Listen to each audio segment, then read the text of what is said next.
Good morning, students.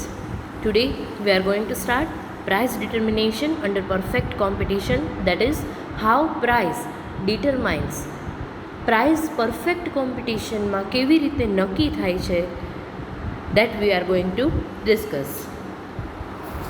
You know that price at which buyer buys a commodity and seller sells the commodity is determined in the market through exchange.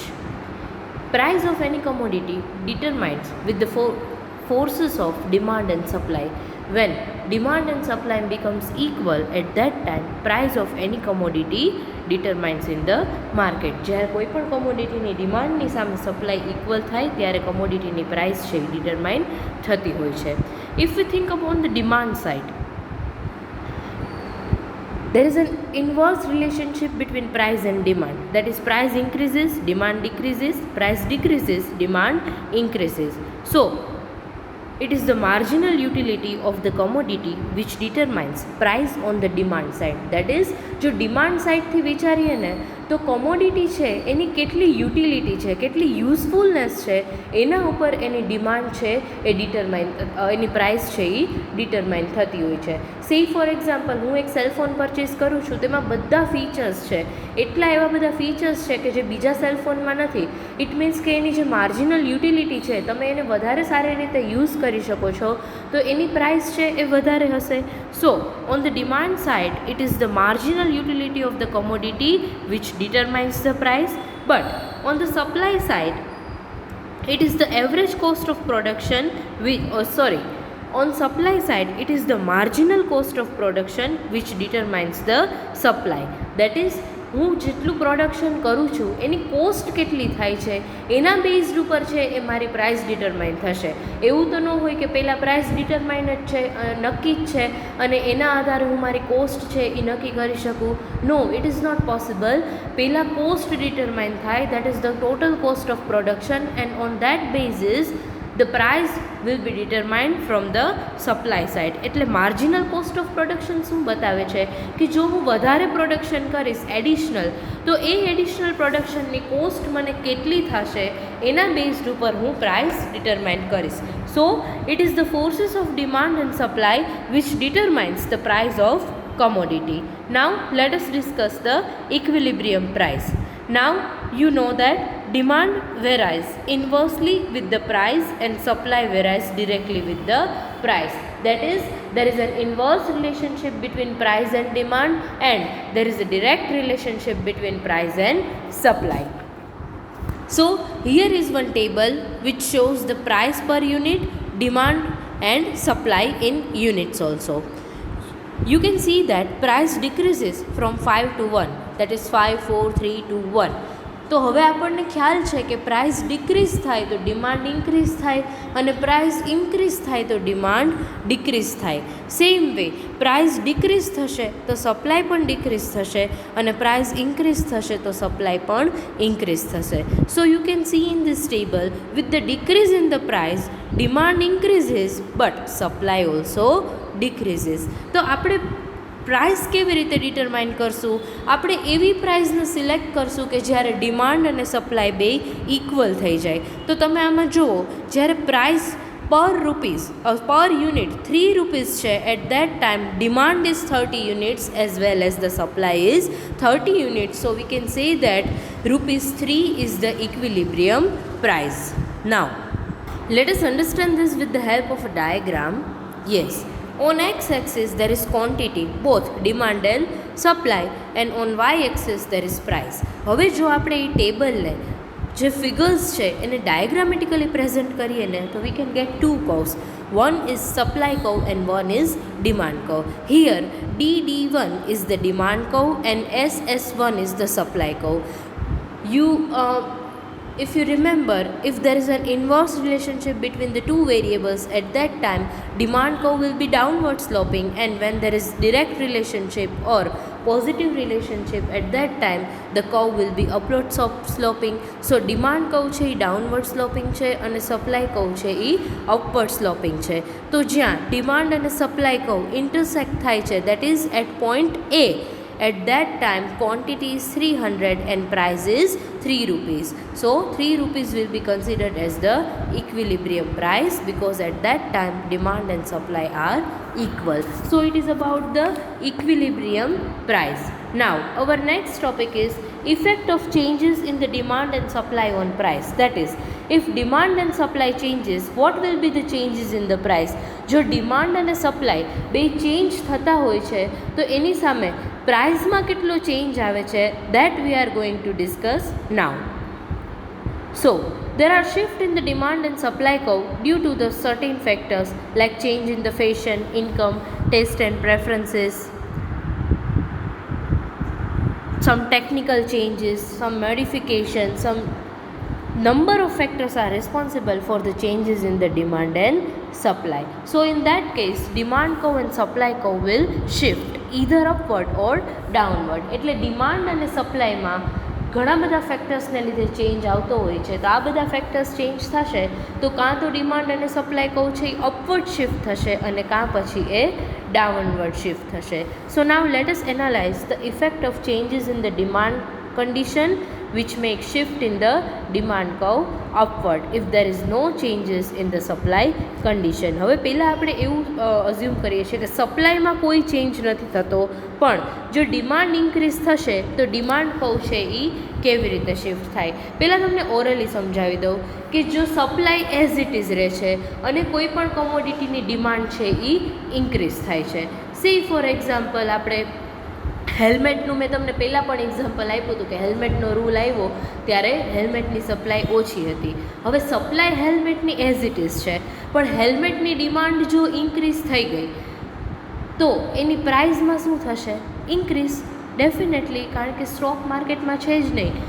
તમને if you remember કે જે હેલ્મેટની price 300 rupees હતી એ helmet 600 રૂપીઝમાં cell થતા હતા. શું કામ? કારણ કે એની સપ્લાય એઝ ઇટ ઇઝ હતી પણ એની ડિમાન્ડ છે એ ઇન્ક્રીઝ થઈ ગઈ હતી.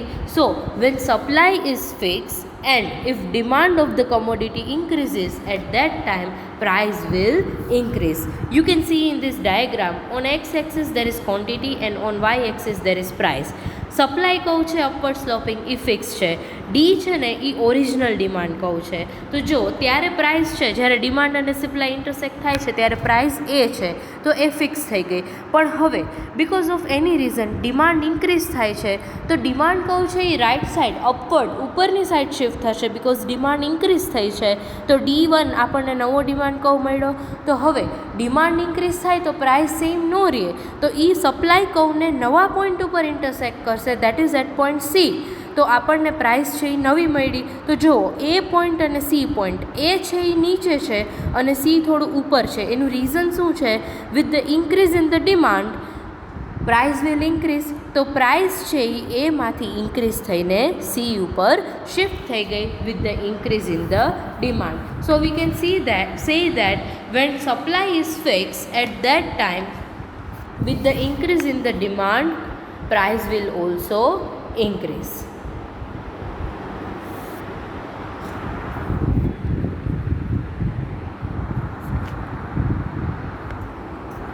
Now the next diagram is about if the demand and supply increases in equal proportion the effect is neutralized. Yes, હવેની કન્ડિશન શું કહે છે કે જો ડિમાન્ડ અને સપ્લાય બે ઇક્વલ પ્રપોર્શનમાં ઇન્ક્રીઝ થશે તો એમાં કેવો ચેન્જ આવશે?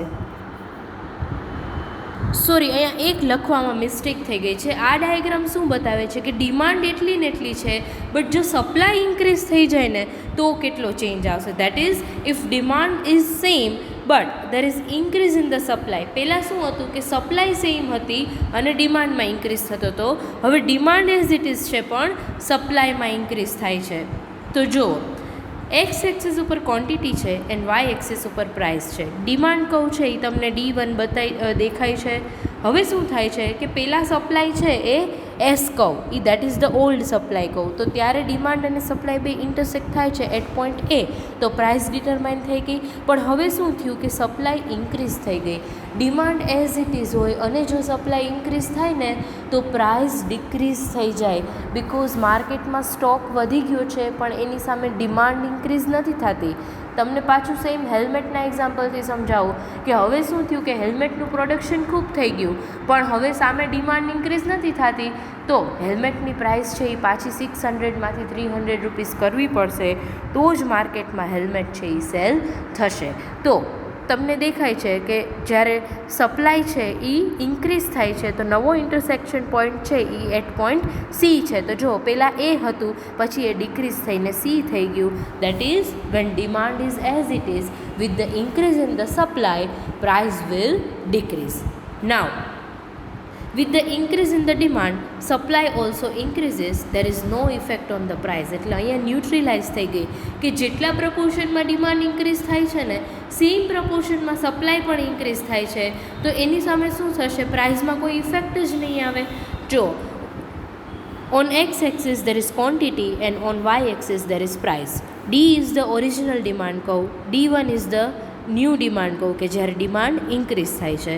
Same way S is the original supply કહું and S1 is the new supply કહું. તો શું થયું કે પહેલાં ઓરિજિનલ ડિમાન્ડ જ્યારે ડી હતી તો સપ્લાય એસ હતી, તો પોઈન્ટ એ ઉપર બે ડિમાન્ડ અને સપ્લાય ઇક્વલ થાય છે, તો એ આપણી પ્રાઇસ ડિટરમાઇન થઈ ગઈ.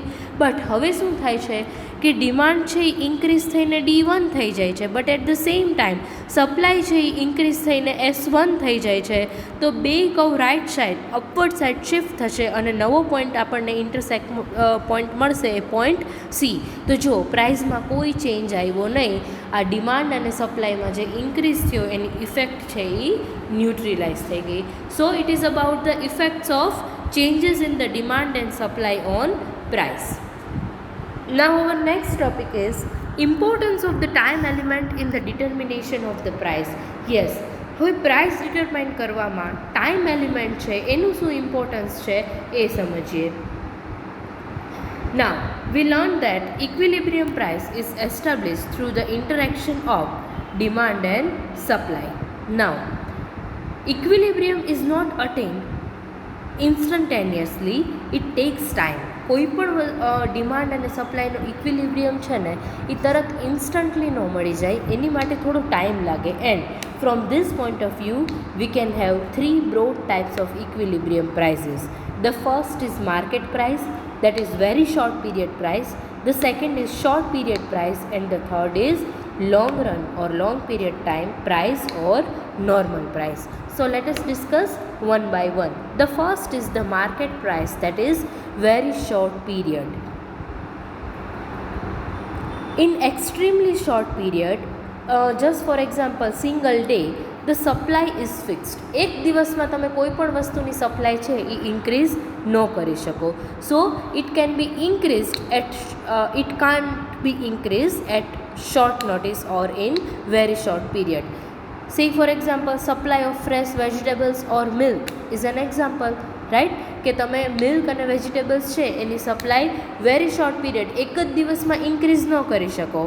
And their supply is fixed, demand is the sole factor which determines the price. જ્યારે કોઈ પણ વસ્તુની સપ્લાય ફિક્સ હોય ને ત્યારે એની ડિમાન્ડ છે ને એ એની પ્રાઇસને ડિટરમાઇન કરે. હવે આપણે ડાયાગ્રામમાં જોઈએ. On x axis there is quantity and on y axis there is price. Original demand કહું છે એ ડી છે અને સપ્લાય જુઓ સ્ટ્રેટ લાઇન છે. શું કામ? બિકોઝ એ ફિક્સ છે કે તમે સપ્લાયમાં કોઈ ચેન્જ કરી જ નથી શકતા. તો એ પોઈન્ટ ઉપર ડિમાન્ડ અને સપ્લાય બે ઇક્વલ થાય છે, તો એ પ્રાઇસ ડિટરમાઇન થઈ ગઈ. બટ હવે સપ્લાય ફિક્સ છે અને ડિમાન્ડ ઇન્ક્રીઝ થઈ ગઈ. હેલ્મેટનું એક્ઝામ્પલ, સપ્લાય એટલી ને એટલી છે અને ડિમાન્ડ ઇન્ક્રીઝ થઈ ગઈ, માર્કેટમાં બધાને હેલ્મેટ જોઈએ છે, તો 300 રૂપીસવાળા હેલ્મેટ છે એ 600માં સેલ થયા, તો એની પ્રાઇસ શું થઈ ગઈ? ઇન્ક્રીઝ. તો same way you can see in this diagram કે ઓરિજિનલ પ્રાઇસ એ હતી but supply as it is છે અને ડિમાન્ડ ઇન્ક્રીઝ થઈ તો પ્રાઇસ એની ઇન્ક્રીઝ થઈને સી ઉપર વહી ગઈ. So we can say that when supply is fix with the increase in the demand price will increase. Now second situation, short period price. પહેલી હતી એ વેરી શોર્ટ પીરિયડ હતી, but હવે છે એ short period price છે. So what will happen when there is a short period price? At short period at that time demand increase થશે ને, તો supply છે એ તમે પૂરેપૂરી ઇન્ક્રીઝ નહીં કરી શકો. સે ફોર એક્ઝામ્પલ, હેલ્મેટની ડિમાન્ડ છે એ 600 યુનિટ્સથી ઇન્ક્રીઝ થઈ છે, તો કદાચ સપ્લાય છે એ પૂરેપૂરું 600 હેલ્મેટનું તમે ન કરી શકો, બટ એટલીસ્ટ 400 હેલ્મેટ્સ તો મેન્યુફેક્ચર કરી શકો. પણ એવું નથી કે તો તમે પ્રાઇસ ઇન્ક્રીઝ ન થાય. નો, સપ્લાય તો ઇન્ક્રીઝ થઈ, પણ જેટલા પ્રપોર્શનમાં ડિમાન્ડ ઇન્ક્રીઝ થઈ છે ને એટલા પ્રપોર્શનમાં સપ્લાય ઇન્ક્રીઝ નહીં થઈ શકે. So in the short period supply can not adjust fully with the demand, and at that time there will be some increase in the price, but not as much as in the increase in the very short period. એટલે short પીરિયડમાં price increase તો થશે, પણ જે very short પીરિયડમાં થતી હતી ને market પ્રાઇસમાં એટલી increase નહીં થાય. યુ કેન સી ડી છે એ ઓરિજિનલ ડિમાન્ડ છે, અને એસ તો સપ્લાય છે એ જો થોડી ઇન્ક્રીઝ થાય છે. ઓલો તો સ્ટ્રેટ કર્વ હતો, જુઓ અહીંયા સપ્લાય કર્વ છે એ સ્ટ્રેટ લાઇન છે, પણ અહીંયા એવું નથી. શું કામ? કે સપ્લાય છે એ થોડી ઇન્ક્રીઝ થઈ શકે છે. તો ઓરિજિનલ પ્રાઇસ એ છે. હવે ડિમાન્ડ ઇન્ક્રીઝ થાય તો એની સાથે સપ્લાય પણ થોડી તો ઇન્ક્રીઝ થાય જ છે. તો નવો પોઈન્ટ છે એ બે ઇન્ટરેક્ટ ક્યાં થાય છે? એટ પોઈન્ટ સી ઉપર. તો જુઓ પ્રાઇઝમાં ઇન્ક્રીઝ થયો, પણ આના જેટલો નહીં. જેટલો પ્રાઇઝમાં ઇન્ક્રીઝ માર્કેટ પ્રાઇઝમાં થતો હતો એટલો ઇન્ક્રીઝ શોર્ટ પીરિયડ પ્રાઇઝમાં થતો નથી. નાઉ the third is the long period price. હવે લોંગ પીરિયડ પ્રાઇસ શું કહે છે? In the long period it is the sufficient for the supply to adjust to a change in the demand. Scale of production of individual firm will be adjusted. Long પીરિયડમાં તો sufficient time છે કે તમે ડિમાન્ડની સાથે સપ્લાયને change કરી શકો. Fix cost will be spread over the increased output, and that is why average cost will fall. એટલે શું થશે કે તમે પ્રોડક્શન ઇન્ક્રીઝ કરો ને લોંગ પીરિયડમાં, તો ફિક્સ કોસ્ટ છે ને વધારે ને વધારે યુનિટ વચ્ચે ડિસ્ટ્રીબ્યુટ થઈ જાય, એટલે પ્રોડક્ટની જે એવરેજ કોસ્ટ છે એ રિડ્યુસ થઈ જાય, and the price therefore will come down. એટલે પ્રાઇસ શું થશે? લોંગ રનમાં ડિક્રીઝ થઈ જશે, and it may be equal to slightly higher than the previous price. એટલે કદાચ પ્રીવિયસ પ્રાઇસ કરતાં સ્લાઇટલી હાયર હોય, પણ એટલી બધી ઇન્ક્રીઝ નહીં થાય, because with the increase in the production એની પ્રાઇસ છે એ ડિક્રીઝ થાય due to decrease in the cost. So the supply curve in the long run will have less slope than in the short run. એટલે short રનમાં જે supply curve હતો ને એના કરતાં એનો સ્લોપ છે ને એ લોંગ રનમાં થોડો ઓછો હશે. You can see in this diagram the supply curve cuts the new demand curve at point C. So new price is CE, which is higher than the price AB. એટલે AB કરતાં CE price છે એ increase છે. This is because of the changes in the cost of production in the long run. એટલે long રનમાં cost of production છે એમાં change થતો હોય એટલે જ આ જે પ્રાઇસ છે એ સ્લાઇટલી હાઈ છે. એટલી બધી હાઈ નથી, પણ સ્લાઇટલી એમાં થોડું ઇન્ક્રીઝ થશે. સો the long run equilibrium price is known as the normal price, and there is a tendency for the market price to fluctuate around the normal price. So the market price is influenced by the changing condition in the demand, but it tends to settle at the level of the normal price. એટલે કદાચ market પ્રાઇસમાં છે ને demand કન્ડિશનની સાથે changes આવે, પણ થોડો time જાય ને એટલે એ નોર્મલ પ્રાઇસ સાથે સેટ થઈ જાય, અને પાછી એ છે એ નોર્મલ પ્રાઇસ આવી જાય. એટલે આ માર્કેટ પ્રાઇસ અને નોર્મલ પ્રાઇસનો ડિફરન્સ શું છે કે મેં હમણાં જ કીધું કે વેરી શોર્ટ પીરિયડ પ્રાઇસ છે ને એ માર્કેટ પ્રાઇસ તરીકે કન્સિડર થાય કે જ્યારે સપ્લાયમાં કોઈ ચેન્જ ન થઈ શકતો હોય અને ડિમાન્ડ ઇન્ક્રીઝ થાય ને તો પ્રાઇસમાં એકદમ હાઈક આવે. પણ જેમ ટાઈમ જશે એમ સપ્લાય છે એ ડિમાન્ડ સાથે એડજસ્ટ થઈ જશે, અને પ્રાઇસ છે એ પાછી માર્કેટ પ્રાઇસમાંથી નોર્મલ પ્રાઇસ થઈ જશે.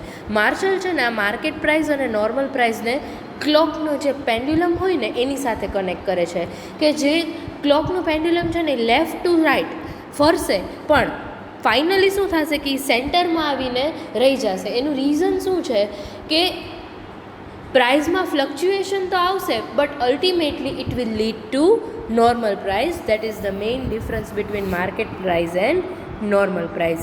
માર્કેટ પ્રાઇસ છે ને એ અમુક કોઈ ઇવેન્ટ છે કે કોઈ એવા ટેમ્પરરી ફેક્ટર્સ છે એના થ્રુ ઇન્ફ્લુઅન્સ થાય છે, but normal price is determined by the long run factors on supply side. Normal price છે ને એ સપ્લાય સાઇડથી ડિટરમાઇન થાય છે કે જેમ જેમ સપ્લાય ઇન્ક્રીઝ થશે ને તેમ તેમ કોઈ પણ કોમોડિટીની પ્રાઇસ છે એ પાછી નોર્મલ પ્રાઇસમાં એડજસ્ટ થઈ જાય છે. So it is about the perfect competition કે જેની આપણે શોર્ટ રન અને લોંગ રન ફર્મ અને ઇન્ડસ્ટ્રી બધી જ કન્ડિશન છે એ સ્ટડી કરી લીધી છે. નાવ we are going to start the next chapter, that is monopoly. Yes,